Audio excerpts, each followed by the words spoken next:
Today we have a brief time together, so I would like to touch upon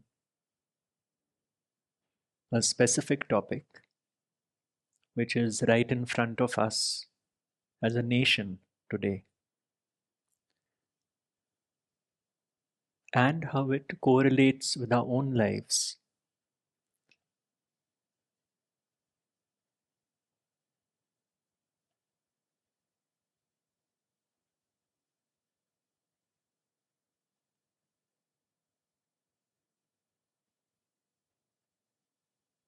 Because there is a misconception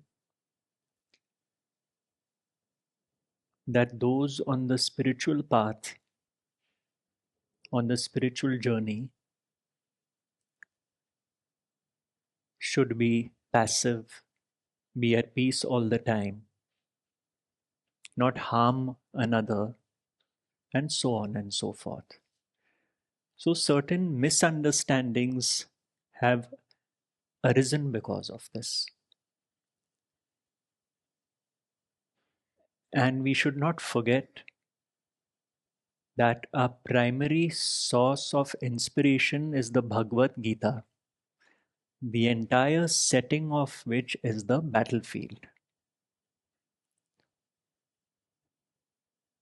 where Lord Krishna is urging Arjuna to fight.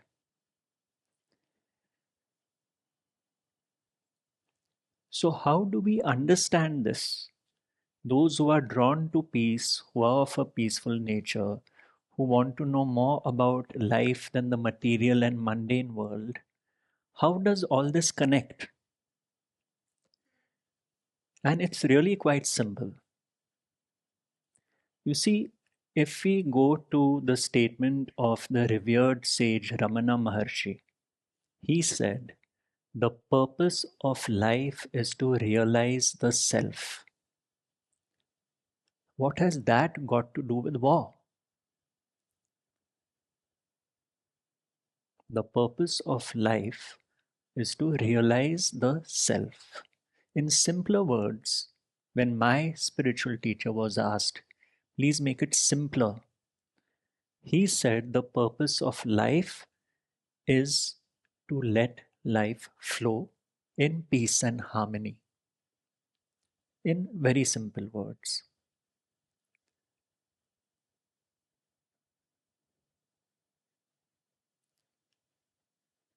Now, in the Gita, the highest principle is swadharma, righteousness, justice, and these kind of attributes.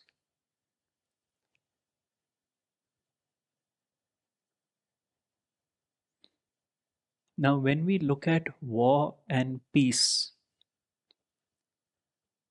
these are polaric opposites in duality. Peaceful times, times of conflict. Pleasure sometimes, pain sometimes. The dualistic framework of life, duality of every conceivable kind. Beginning with basic duality, up and down, left and right, front and back, health and illness, night and day. We have been born into this dualistic framework of life, of which war and peace is one such framework. It is like a pendulum. If you hold it right to one extreme and leave it, it is going to swing to the extreme end.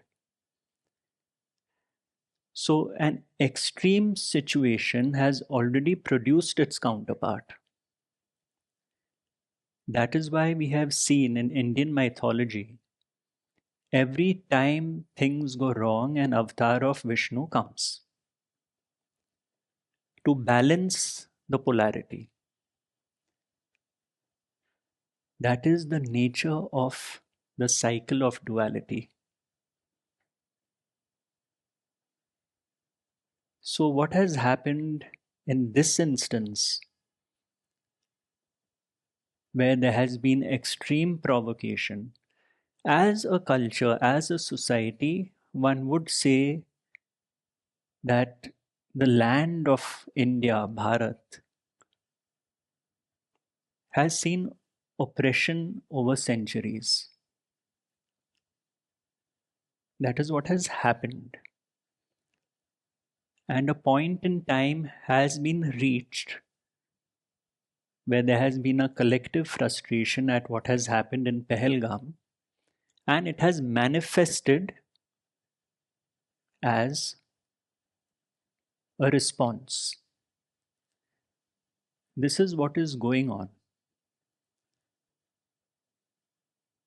Now, Advaita does not take sides because the whole principle of Advaita is not to to wake up from this dream, this living dream of life, and see it for what it is.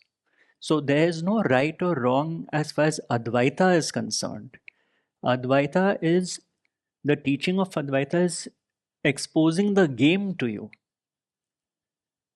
Yet each character in the living dream of life plays their role.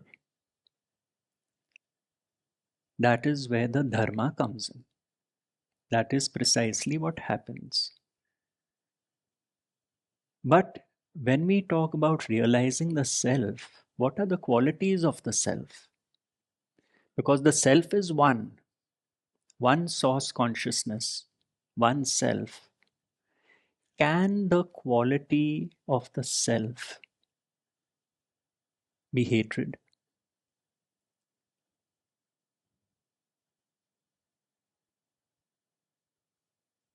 Yet hatred is there. In this world, hatred is there. So that hatred is based on a misperception. Another word for it is ignorance.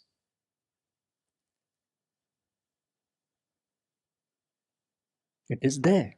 It cannot be denied.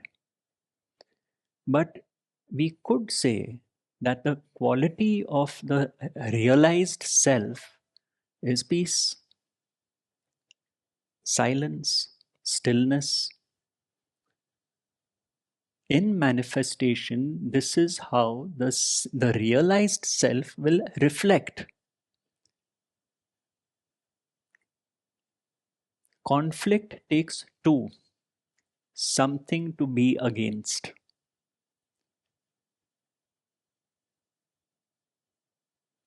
In our own lives, if we realize the one self, we would not be in conflict with anyone.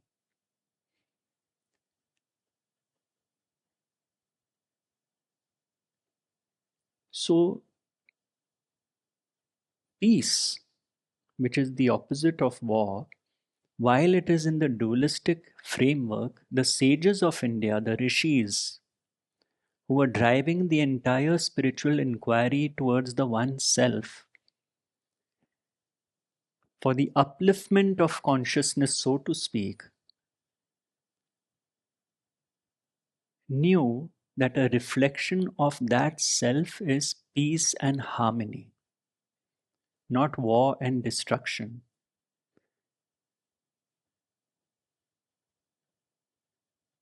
That is why Krishna on the battlefield tells Arjuna,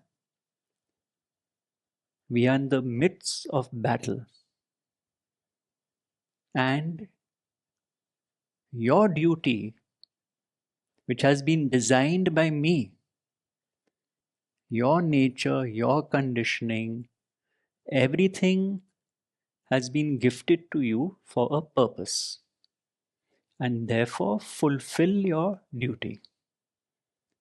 That is the peak point.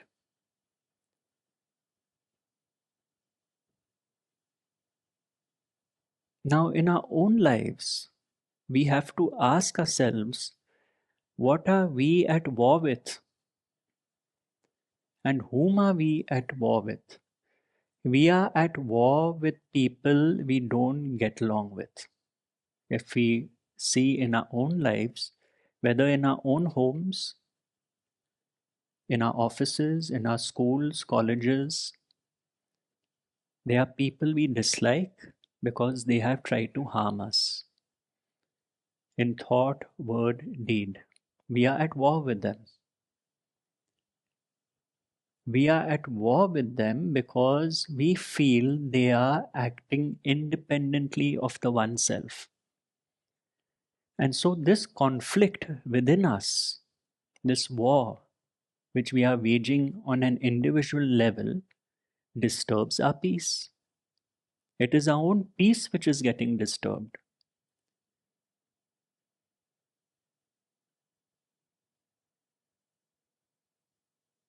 So, while we cannot do anything on the scale of nations, it is an invitation to those on the spiritual journey who are trying to find the deeper meaning of life to ask themselves in my relationships,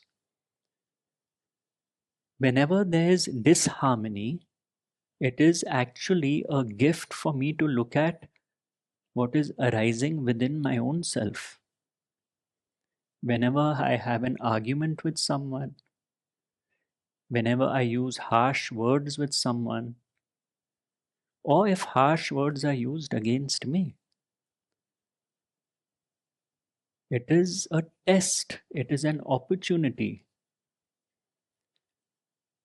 You see, if we live lives unconsciously, then this will keep going on till our last breath. We will keep arguing with people, keep fighting with people we don't get along with, running away from people who trouble us, trying to find people who love us. And this cycle is going to go on and on and on.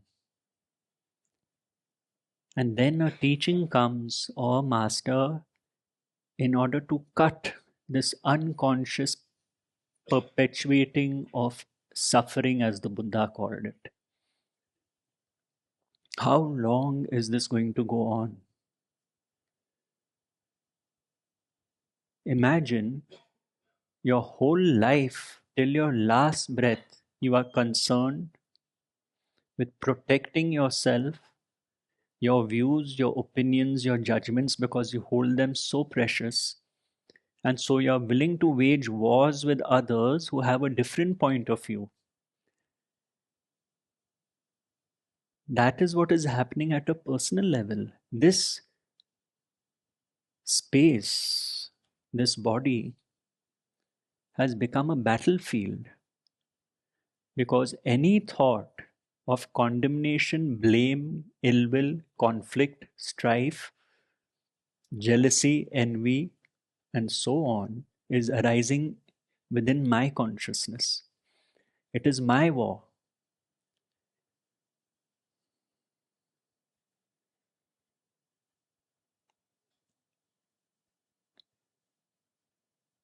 So I have to ask myself, most of the time, especially in the waking state, am I at war or am I at peace? And the likely answer will be, I am at war.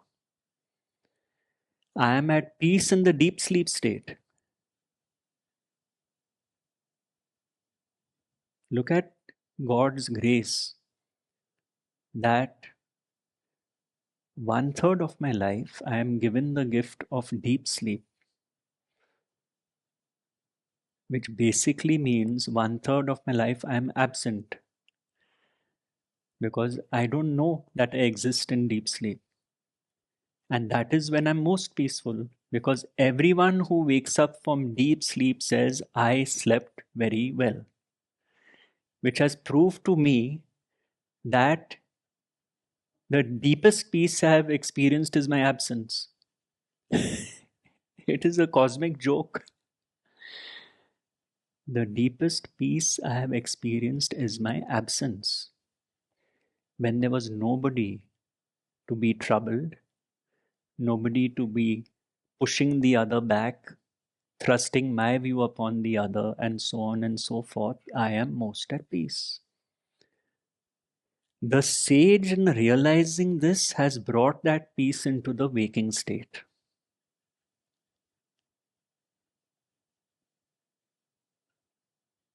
Now, the sage, the enlightened consciousness, when they are faced with the prospect of war, they are not targeting individuals who have done things. That is why Krishna says, be detached. Just do your duty, that is all.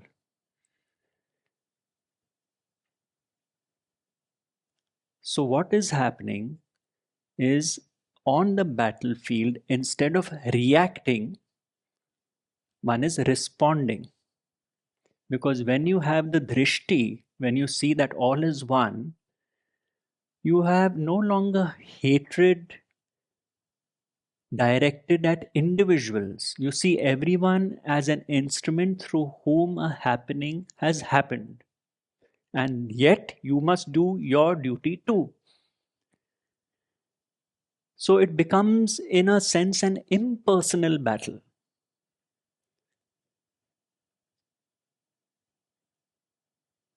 To bring about balance, to restore the balance. That is all.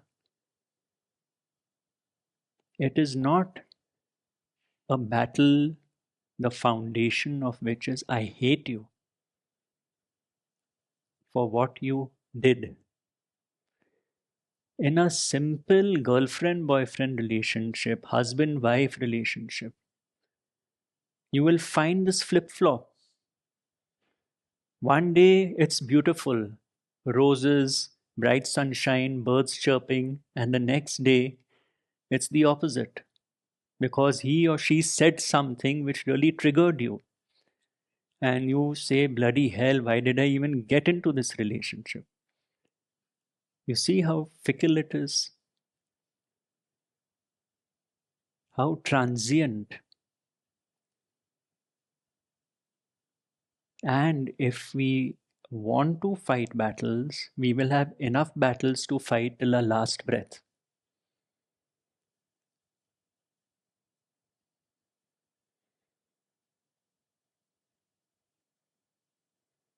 So the sage sees that there is nobody to hate simply because consciousness is all there is.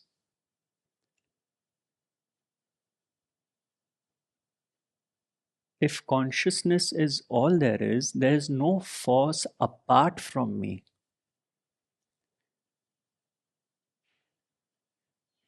The person in my life who has disturbed my peace, who I have held guilty of the crime of disturbing my peace and making me feel bad, is an instrument of God.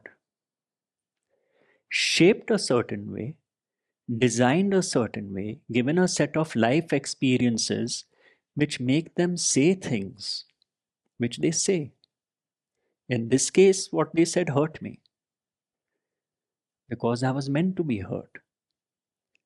But when I see deep down, I have been designed a certain way. I have been given childhood experiences. Some have been traumatic. Somebody else has been given another set of experiences based on who their parents were, how much money they had, where were they located, which school they sent that person to, and so on and so forth. I realize that everyone has been designed, although differently, by the same God. And then I find my reaction starts changing.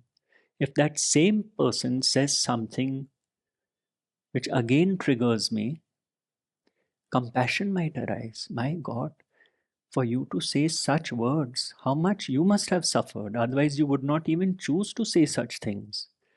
What pain must be there inside you to say what you said to me?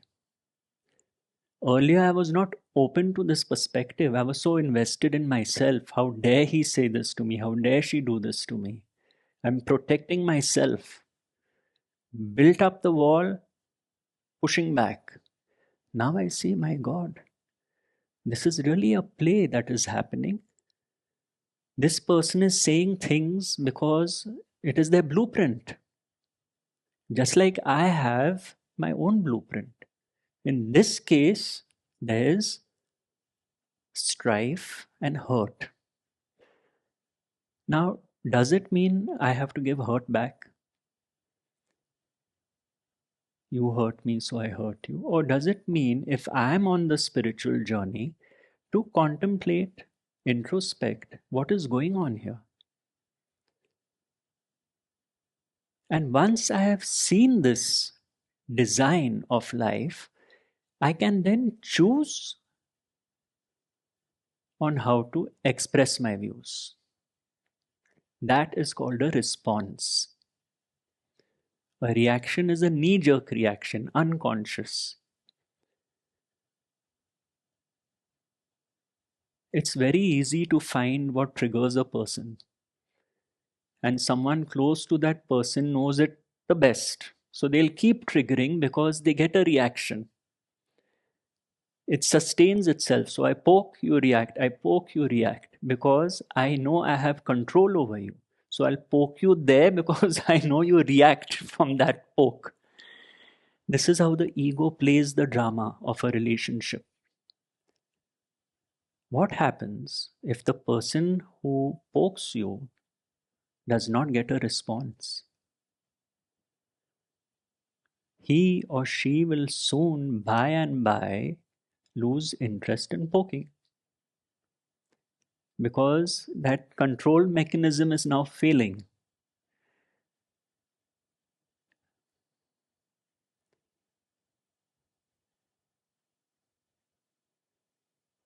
So we have to see whom are we fighting with in daily life? Whom are we at war with? What are our negative thoughts towards certain people in our lives? We have to expose them in the light of consciousness.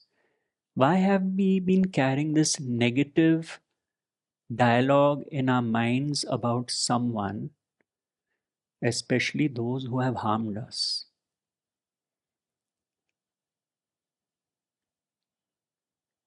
Because they did something to me. That is why Krishna makes it absolutely clear. Nobody is the doer of their actions. Once you have that understanding, pick up the bow and fight. The ego deluded thinks I am the doer. Chapter 3, verse 27. Deluded thinks I am the doer and so are you. So, when it comes to war, when it comes to terrorism, what has happened? Killing the lives, taking lives of innocent people.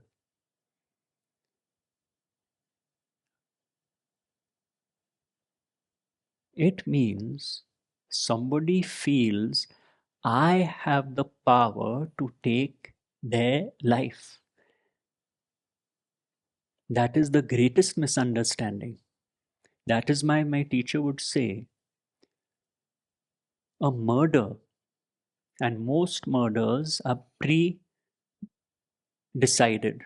with the motive to murder. Most. Some are spontaneous. Is an extreme form of doership. The ego feels so strongly, is so identified that it feels I can take someone's life. That is the greatest misunderstanding, the greatest ignorance. If the self was realized, the one self, as Siddharameshwar Maharaj said, then you will think twice even before killing a mosquito. Because you have seen that one life force animate everything.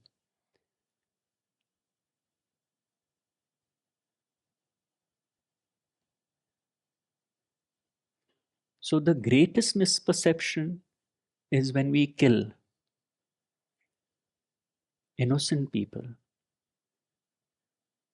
And when there's a force, there are instruments who see this happening,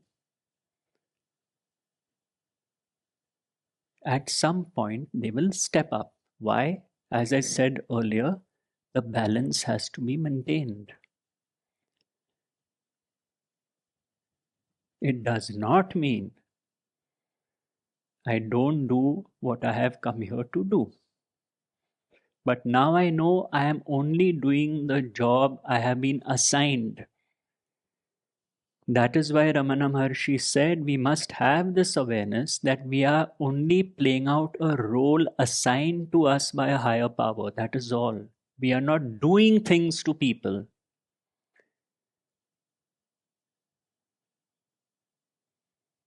We have all come here to play a role. But we will find by and by in our own lives, when we see this one hand of God above everyone's head, including the stranger on the road, our internal state will be more and more peaceful.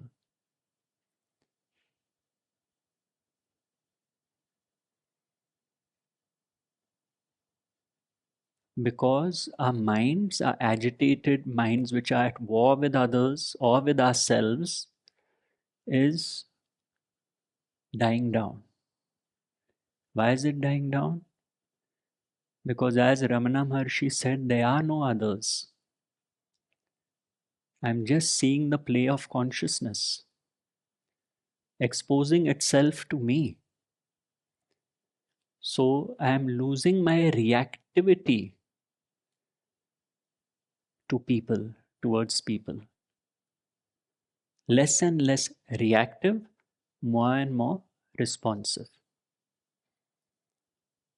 It does not mean that I will be all kind words, flowery language.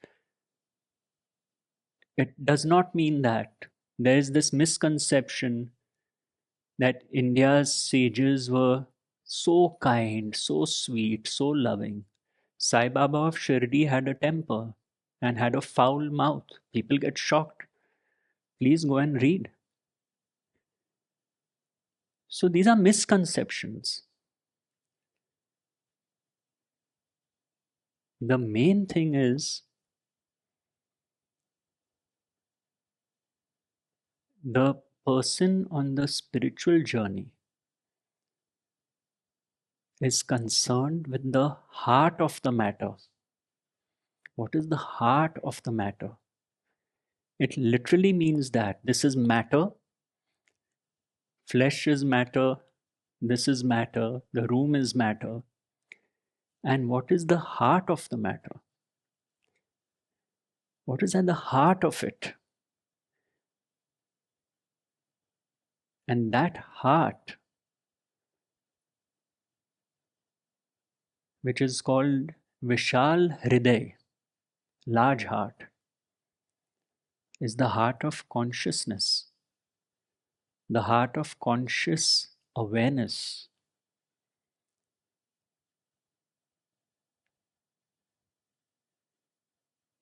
The heart of awareness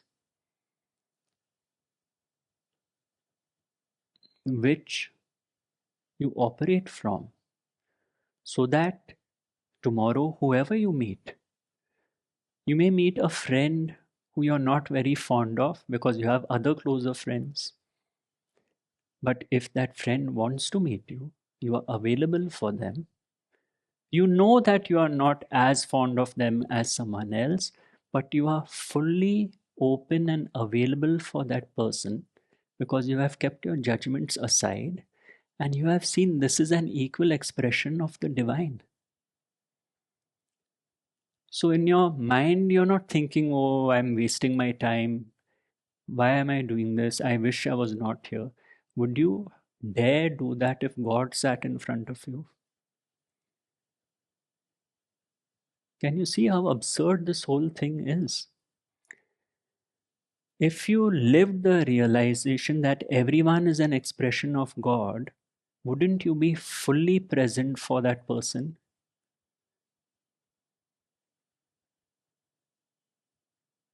Wouldn't you feel that the person in front of me has been created by the same source?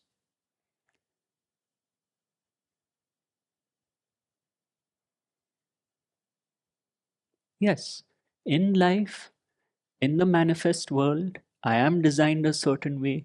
For example, if I'm quiet by nature, I resonate with people who are quiet by nature, no doubt. So I may have my preferences based on my inclinations, but would I ever judge someone who is not so? So judgments drop immediately about anyone. You see, this is all very practical. This is not rocket science.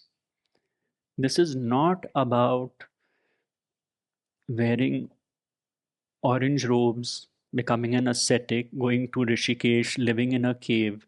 Eckhart Tolle was quite right. That's far harder to do. Daily living is where enlightenment is found. That is why in India you have the tradition of householder gurus. They have walked the talk, they have been through relationships.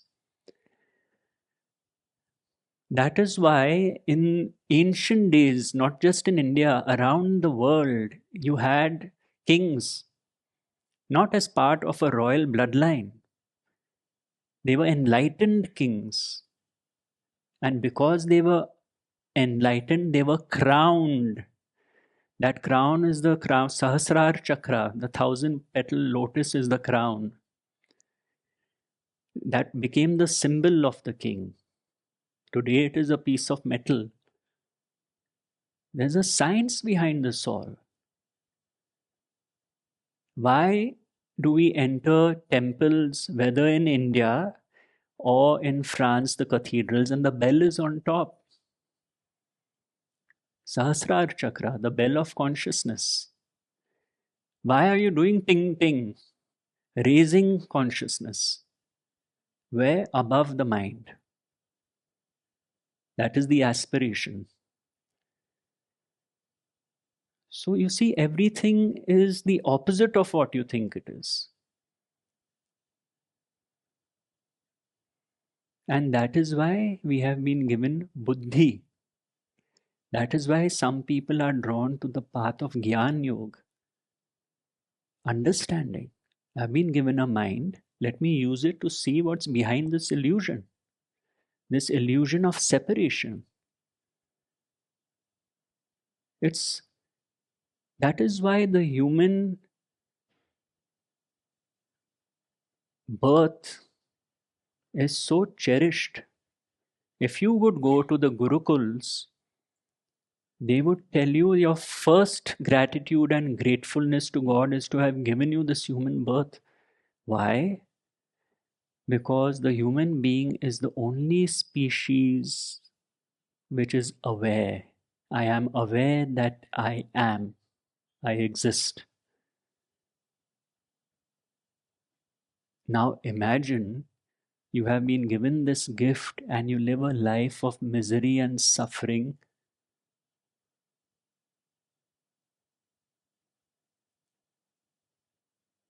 till your last breath.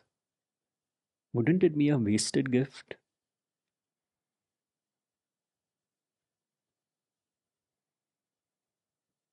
That is not why you and I are here. That is a waste of the human being, because 99%, as Krishna says, are living in the past or in the future. We are either living as human beings or human becomings. None of us are actually human beings, because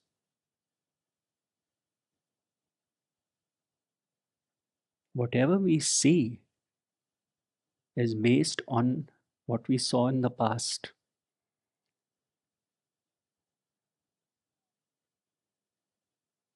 our past, which created our filters through life, our life experiences accumulated as past memories. The baby has no past, conscious past. The baby cannot judge, but we built up layers and layers of memories which became hardwired conditioning. So, whenever we see someone in the moment, we are seeing them through our past. So, if we are seeing them through our past, we are seeing our past. What we are seeing in the now is our past. Then we wonder how we have repeated past patterns because you're seeing the past, you're not seeing the present, and you're certainly not seeing the future. So, what is going to happen is you're going to live this life as a past life. You are living today as a past life, and your whole future is your past life. So, then on your last day, you say, I lived a fantastic past life.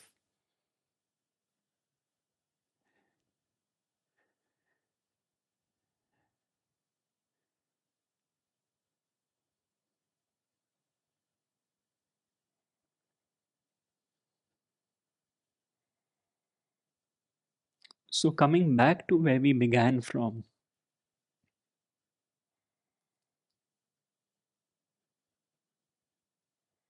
righteousness, justice, peace.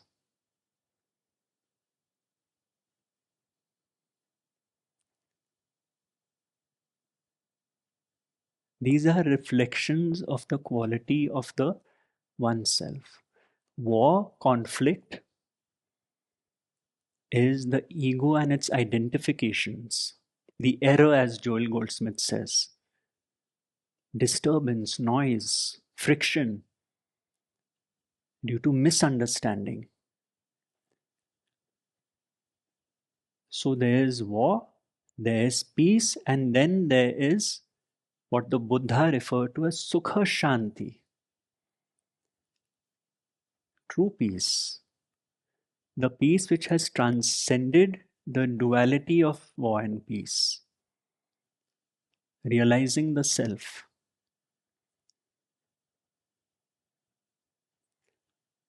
So that person,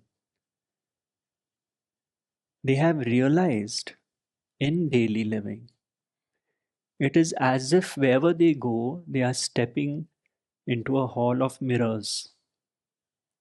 In this world, which I see through physical eyes of duality, I see others. So I go into the hall of mirrors, I see others reflecting. The average person has mistaken the reflection to be apart from me. The realized person knows this is all a reflection of myself. Everything I see is a reflection of the one self. So the realized person goes into the hall of mirrors with no opposition. A barking dog goes into a hall of mirrors, it will see dogs barking and it will bark even more. Isn't it? It will think other dogs are barking at it. That is conflict, strife, separation, because it is lost in this illusion of the other. Through living through the heart of awareness, this vision is corrected, and I no longer start seeing life through my eyes of duality, but through the third eye, the eye of singularity, the eye of Shiva. Because I'm not mesmerized. As Goldsmith would say, this is a universal hypnotism. What I see, hear, taste, smell, and touch is mesmerizing. But now, because this is operating, I am no longer mesmerized.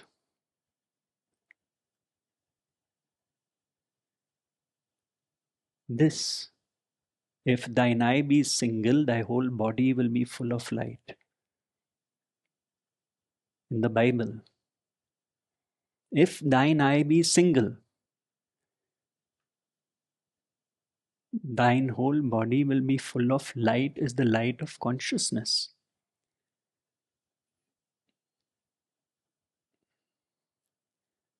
So the sage knows the person I am meeting is just consciousness wearing a different robe. The average person thinks this person is different from me. Because we have been mesmerized by separation, we don't see and understand that the same consciousness is functioning through everyone. In my kitchen, I know it that the same electricity is functioning through the microwave, toaster, juicer. I have no argument about it because I know electricity is electricity.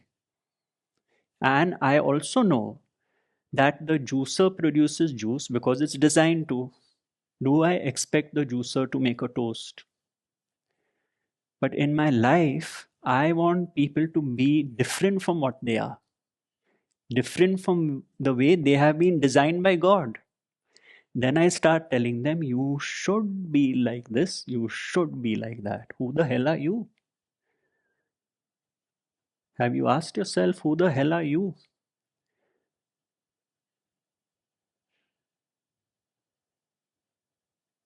That is why the sage accepts people the way they are without the least bit of interest to change them.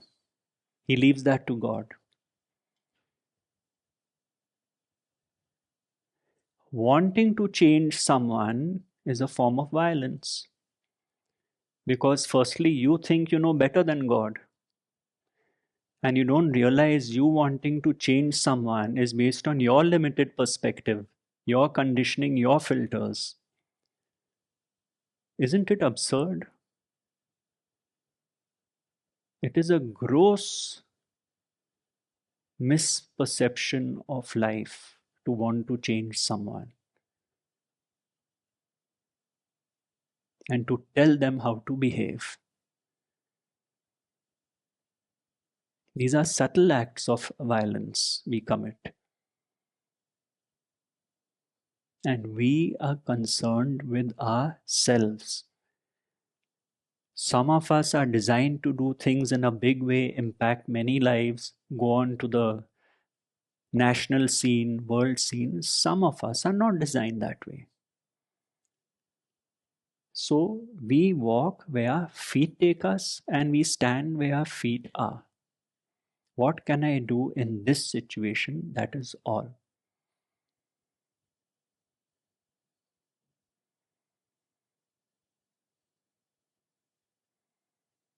And my only measure of spiritual progress in life is the degree of peace I feel compared with earlier. That is my only measure of progress. Am I more at peace by and by than earlier? And when I find people telling me that hey, something has changed, we find you more peaceful, then I truly know, then I'm not even fooling myself. And I may find that other people are attracted to me whom I didn't know before. They just like to be in my presence, maybe from very different backgrounds. It could be someone completely, a person you would have no clue would come into your sphere. These things start happening. Because what we tend to do in our social circles, we are with the people we are comfortable with because we have all learned how to wear masks with each other. So my mask is very comfortable with your mask. So I have my set of friends. We wish each other on our birthdays. We buy nice gifts. Family members. It's my comfort zone. But I'm wearing a mask. I go to a country where I don't know anyone, I put my mask down because to hell with it, I don't know anyone. So when I start putting this mask down, I might find that my face attracts people who haven't seen me with my mask.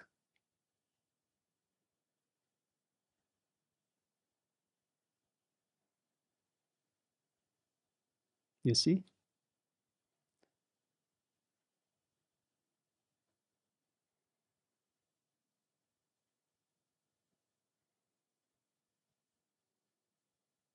Because we are all projecting constantly an image. At home, an image, at the workplace, an image, with friends, an image, with society, an image.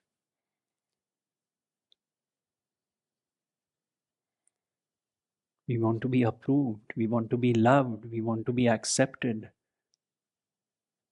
Me, me, me, me. Now I know who I am. I am this image which people love and adore and respect and so on. Feels very good. Because I have misperceived, I have mistaken this identification with this form for who I am. And I have mistaken others with their form for who they are. So this constant misperception has been happening. So someone agrees with my point of view, I feel great.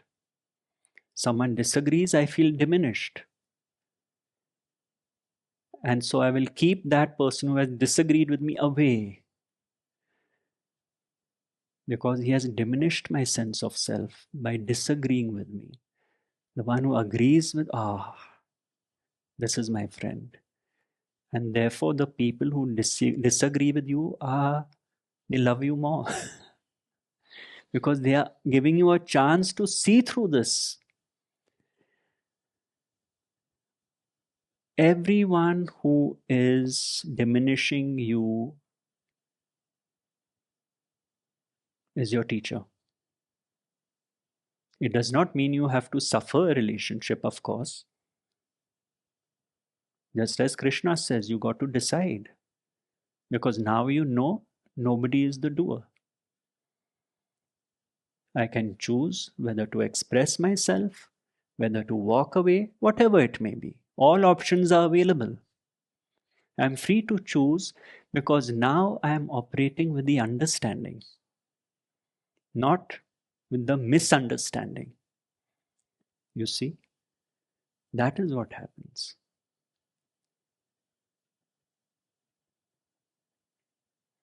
If someone is constantly demeaning me, once I've learned my lesson, I've learned that they are who they are free to have their point of view.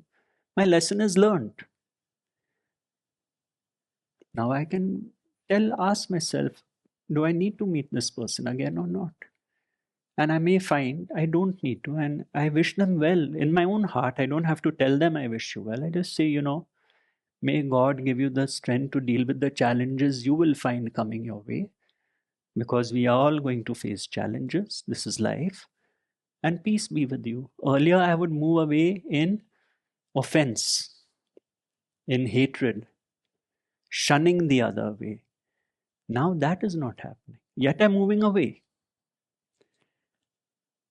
You see, there's a big difference here. There's a huge, gigantic difference here. Because this has been learnt, absorbed, assimilated, then I find this situation will not repeat itself.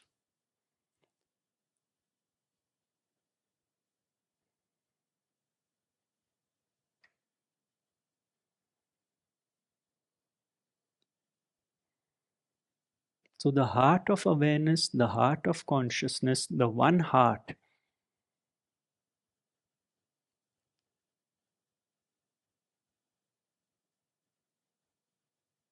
in Sufi mysticism, there's a particular stream called the Naqshbandi.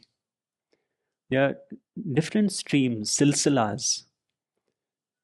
Qadriya silsila, which I am associated with, there is the Naqshbandi silsila. Naqshbandi Silsila, the master would not speak to the disciple because they realized words are just operating at a certain level, so they would transmit through the heart.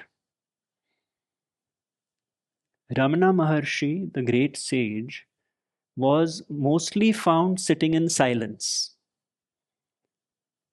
Now, isn't it so obvious that silence is a quality of the self? Otherwise, they would be jabbering away, right? Silence is a quality of the self.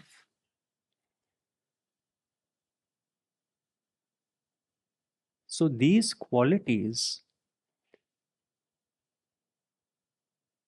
that is why the spiritual aspirant, as my teacher would say, whether they know it or not, are looking for that peace which surpasses understanding, which basically means an unshakable peace. It is so strong, so deep, that no matter what happens in life, it is as if your feet are in the cement of peace. That is what happens.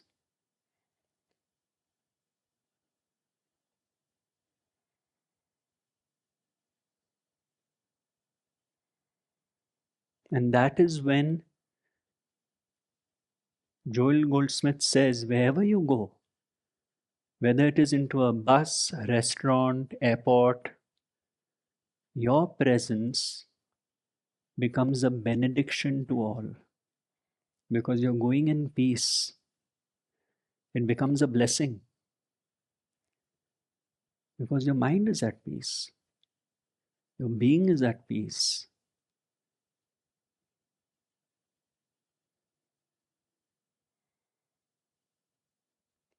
Because that quality of the self is in full expression.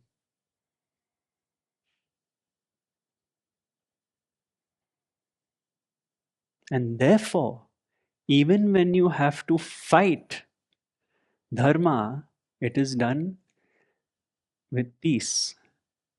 And what is the proof that it is done with peace is because, as Krishna says, you are not attached to the results.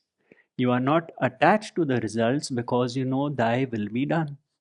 Not my will, O Lord, but thine be done. So even you're fighting in peace.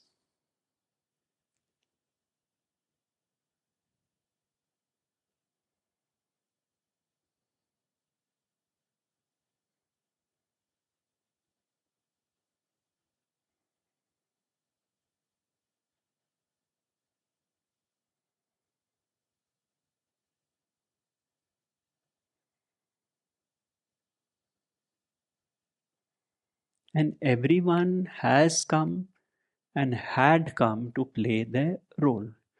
For example, even in the spiritual firmament, we had a sage like Ramana Maharshi who just sat in Tiruvannamalai.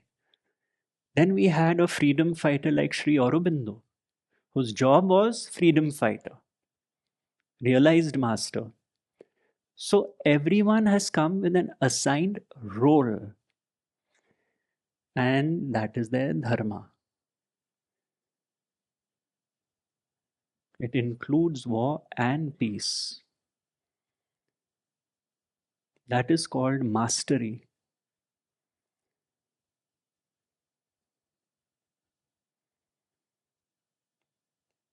The master knows what they are fighting is a misperception and an error, not an individual.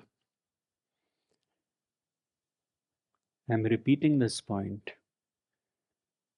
The master's guns are not trained at individuals doing something.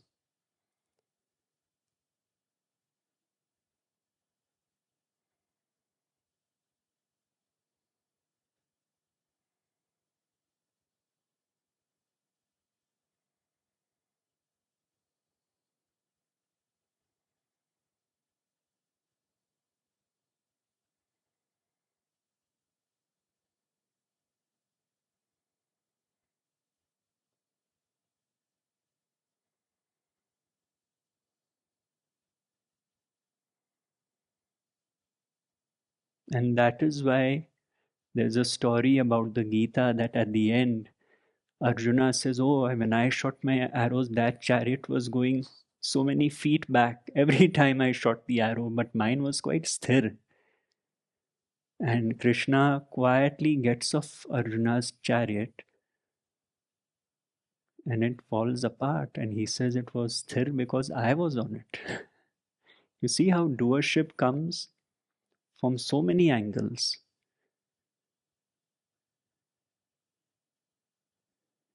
So the sage has this full 24/7 understanding of the one power, that even who you perceive to be your enemies are run by the one source. And that is why Jesus tells Pontius Pilate when he says, "Look, boss, I'm just doing what these people want. I think you're a good guy." And he says, "Thou can have no power over me except if it is given to thee from above." So even when he received the news of his crucifixion, he had the full understanding that Pilate was merely the instrument through whom the directive would be passed.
All that God made was good, and without him was not made anything that was made.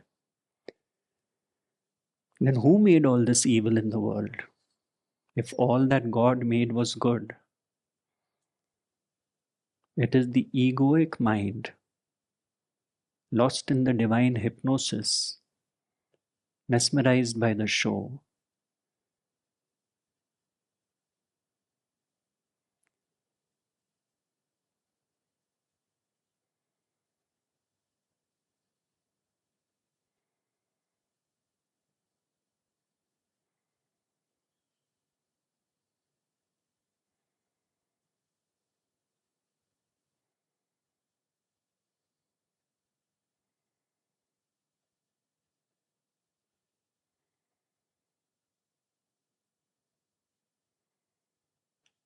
we think that A leads to B, B leads to C, C leads to D, as my teacher would say.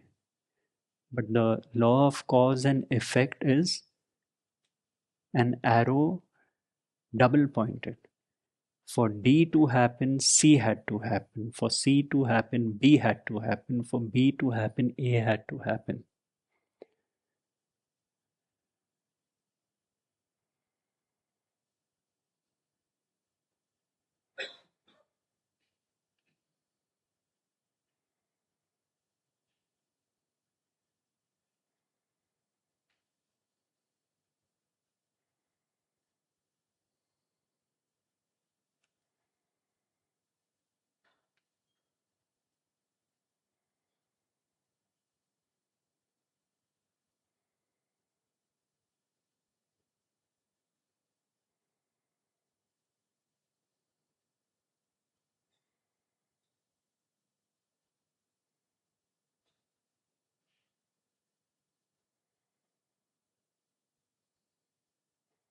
In the game of chess, at the end of the game, all the pieces go into the same box. But in life, we forget this. It is about winning and losing, duality.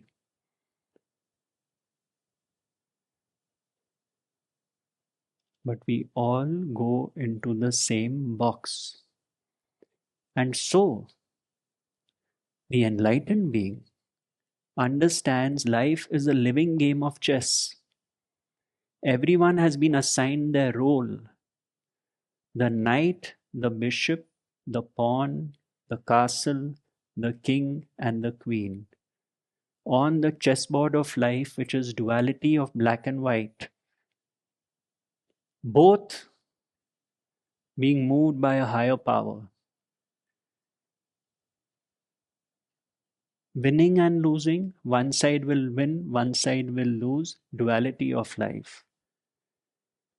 But no matter who wins, no matter who loses, when the game is up, it goes, each and every piece goes into the same box. So if we live this understanding of Advaita, not two, certainly appears as two, not two. Certainly appears as me versus the other, not me versus the other, me and the other. As my teacher would say, me and the other are the polaric opposites. Just like black and white, left and right, up and down. But as far as the ego is concerned, the me and the other became me versus the other. And all that happens when the understanding goes to the heart is life which has been lived me versus the other recalibrates to me and the other. In other words, when I realize that I'm telling people how they should be and should behave, which means I'm acting like God, but when I realize that I am an object just like the other, I have recalibrated my position and moved from me versus the other to me and the other. The sage lives their life as me and the other. They still have to live as a me. The sage has an ego, but as Ramana Maharshi says, it is like the remnants of a burnt rope. It cannot be used to tie anything down, but the sage will still respond to his name being called. The ego is part of this manifestation, identification with the body. But because the sense of doership is uprooted, you could call it a harmless ego. And what does a harmless ego mean? It means an ego which can do no harm to the other or itself. It does not mean that the sage does not have an ego.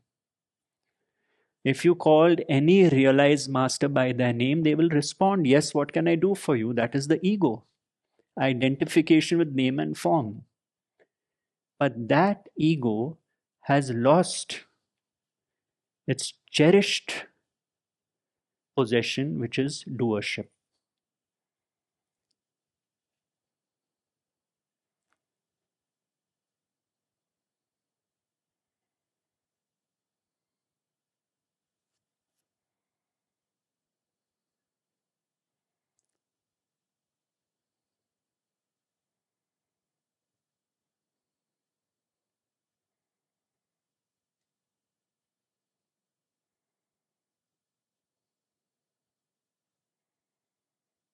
And the sage lives in spontaneity because the sage is not living in the past. That is why when someone asked Nisargadatta Maharaj, what would you do if I came running to you with a knife? Someone asked this in his satsang, and his answer was, I don't know. We'll have to see what happens at that time. No preconceived notions how I should behave or not behave or any such thing. I don't know what will happen. For example, a sage sees injustice being done to children or abuse or whatever. In that moment, how the sage reacts, even the sage does not know. It is a reaction in the moment. But the sage knows this. All actions have consequences. And therefore, the sage is detached. You see, so when I read the essence of the Gita, what was coming to me was this: the qualities of the one self, detachment, equanimity, calm, peace, these are reflections of the one self.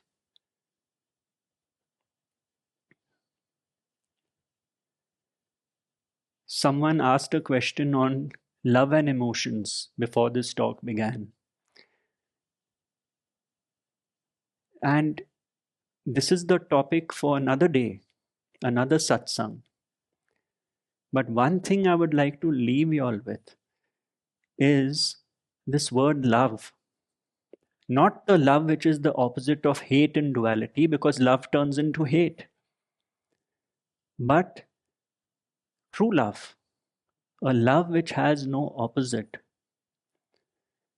True love is very cold. A human being will find true love to be very cold.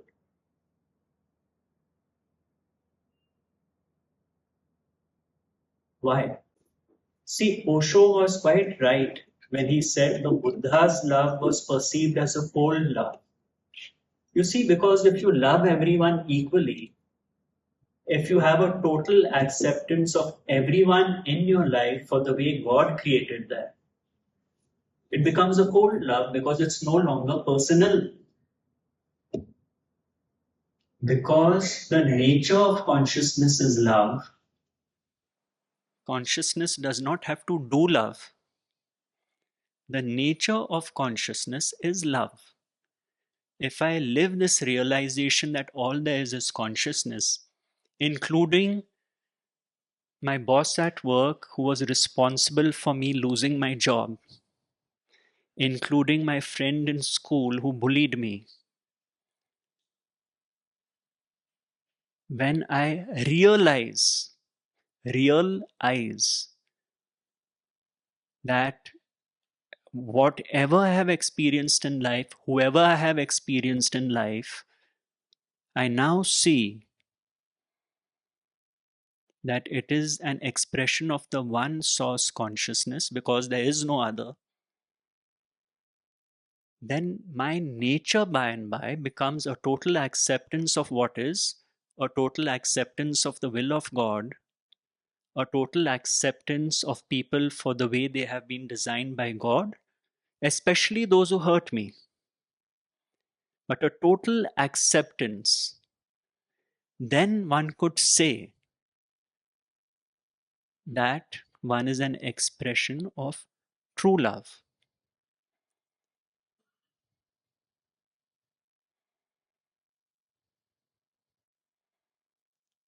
Not this emotional love which is on a high when you're really loved by someone and then that person doesn't love you and you fall down like a pack of cards. Because that is just a play of the egoic structure. This is me. People love me. Oh my God, people hate me. People love me. People hate me. When I see that there are no people, I am being myself who I am. If my nature is to be generous and loving and giving, I express that nature. I don't withhold because someone withheld from me.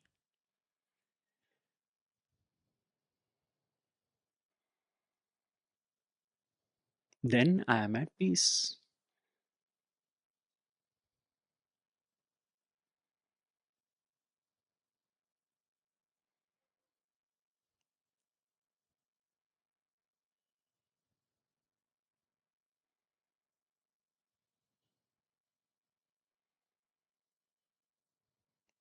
Thank you.